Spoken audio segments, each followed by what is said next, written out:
Hello, today I want to talk about the GiantMouse AISI Iona. As you may know, the GiantMouse company is an American company.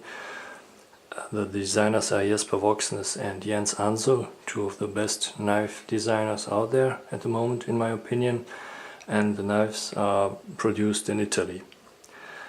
The normal GiantMouse or the standard line of GiantMouse knives are limited to 300 pieces and then 100 pieces on top of that, even more exclusive worldwide. So once they are gone, they are gone. But recently GiantMouse introduced a new line, the so-called AISI line, which is a regular production line, so they should be available all the time. And here's an example of the GiantMouse AISI Nimbus. I made a review about this one before. As you can see, the Iona is a little bit smaller and lighter. I actually didn't have any plans to buy a new knife right now, but once I saw the specs, it seemed very compelling, because this knife costs $99 in the US, or just over 100 euros in Europe, sorry, and it comes with M390 steel. So if the rest of the knife holds up to the price and blade steel, yeah, this would make it very compelling, maybe one of the most compelling knife purchases ever. Here are some size comparisons. First of all, here we have the native 5 lightweight and the Delica from Spyderco, and on the top is the Benchmade Mini Griptilian. As you can see, the Spydercos are similar in size to the Iona, while the Mini Grip is a bit smaller. Here are a few more comparisons. Here we have the Lion Steel TRE, the Fox Tur, and the Chris Reeve Small Sebenza in Single. As you can see, all very similar in size, but the Iona is a lot cheaper than all these three above, mainly due to the fact that the handles are out of more exclusive materials in the other ones, like carbon fiber or titanium, while here we have FRN handles. But in terms of blade steel, the Iona is on the same level, if not better, than other knives, as shown here. Okay, here I have some pocket clip comparisons. The classic Spyderco spoon clip, some milled titanium clips, the unique but very functional Sebenza clip, and an aftermarket titanium pocket clip. Compared to that, the wire clip on the Iona is very simple, yet very functional. It's a deep carry clip, works great, nothing to complain about. Simple but functional. Overall, I would say the best comparison one-on-one would be between the Iona and the Spyderco Native 5 Lightweight, because they are in a similar price range. Both have a higher end blade steel, even though M390 on the Iona is better than the basic S35VN on the older, or S30V in the current basic version. My example here is S110V, but even then I prefer M390. Both have plastic handles, blue. Here we have a liner lock, here we have a back lock, thumb hole, thumb stud. So overall I would say it's a matter of taste, but I like the more modern design on the Iona. Now let's take a closer look at the blade.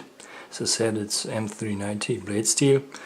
Overall, from tip to frame, it's 2.875 inches or 73 millimeters. The blade thickness is 0.112 inches or 2.85 millimeters, so it's not too thick. Very good for ADC, I would say.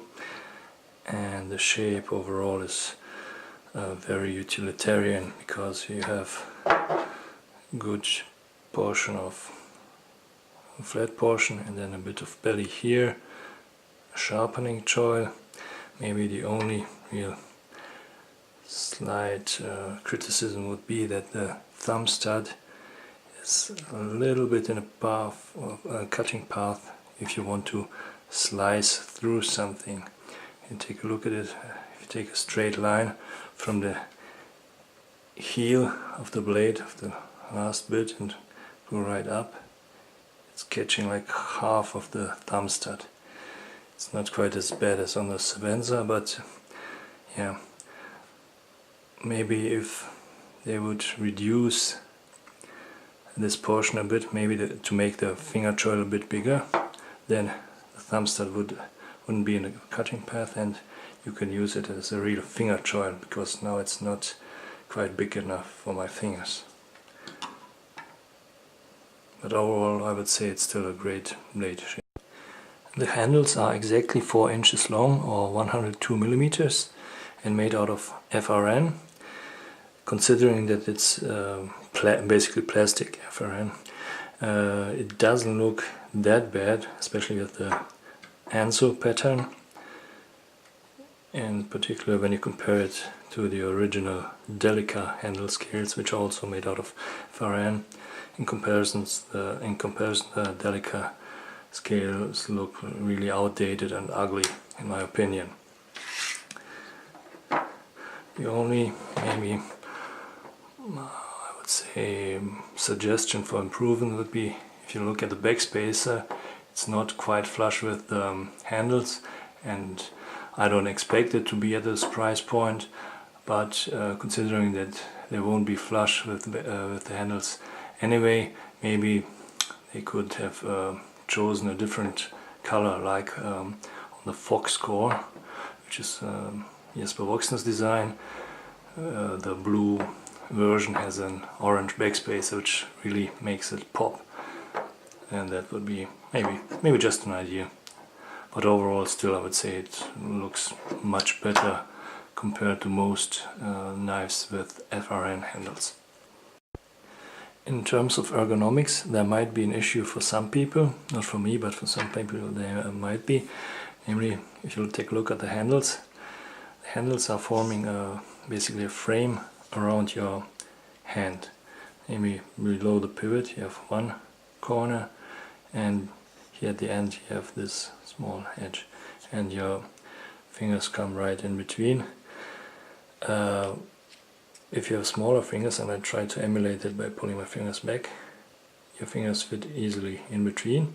Or if you have really large hands like me, your pinky finger wraps around the bottom part of here, and it's no problem. But if you are unfortunate and your hand size is somewhere right in between, your pinky might land exactly on this corner section, which might be uncomfortable.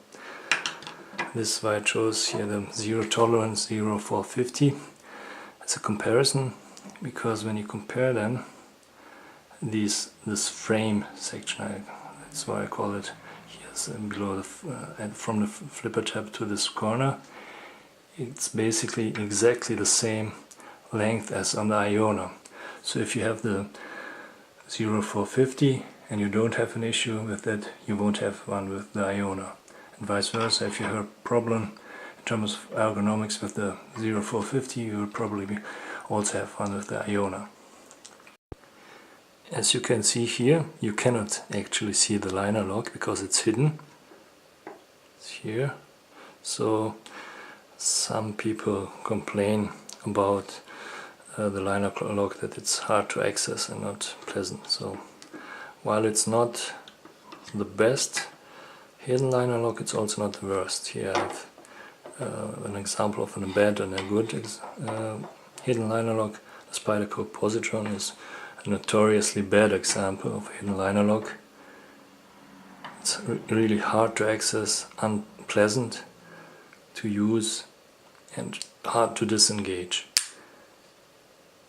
You can see, if you compare the jimpings on the inside, the Iona has a lot finer jimping, and which doesn't make it so harsh on the thumb, so unpleasant to use. So Positron is really bad example, but on the other hand, Fox Ter, again a Jesper Voxner's design, is a really good example. So even though it's kind of a hidden liner lock, you can still see it slightly, because this section of the lock just a little bit exposed, just enough so that it's really easy to access it.